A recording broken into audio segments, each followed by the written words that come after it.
Maharashtra news, बातमी फक्त जनतेच्या हक्काची। डोंगरकडा इथं महाशिवरात्री निमित्त भाविकांची गर्दी।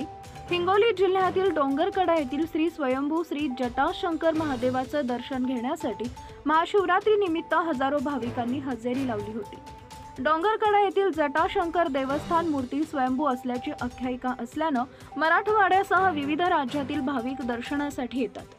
दरवर्षीप्रमाणे याही वर्षी या मंदिर परिसरात यात्रा उत्सवाचं आयोजन करण्यात आलंय।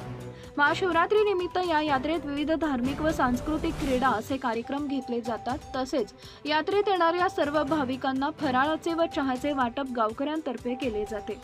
3 दिवस चालणाऱ्या या यात्रेत स्वयंभू श्री जटाशंकर देवस्थान कमिटीतर्फे योग्य नियोजन करून कोणालाही काही त्रास होऊ नये यासाठी देवस्थान कमिटीचे अध्यक्ष रावसाहेब अडकिने स्वतः लक्ष देतात। तसेच यात्रेमध्ये काही अनुचित प्रकार घडू नये म्हणून Akhada Balapur police station police निरीक्षक यांच्या मार्गदर्शनाखाली डोंगरकडा पोलीस चौकीचे पोलीस कर्मचारी उपस्थित राहून विशेष परिश्रम घेतात। मुख्य संपादक Govind Deshmukh, GTV Maharashtra news. Subscribe now and press the bell icon. Never miss an update.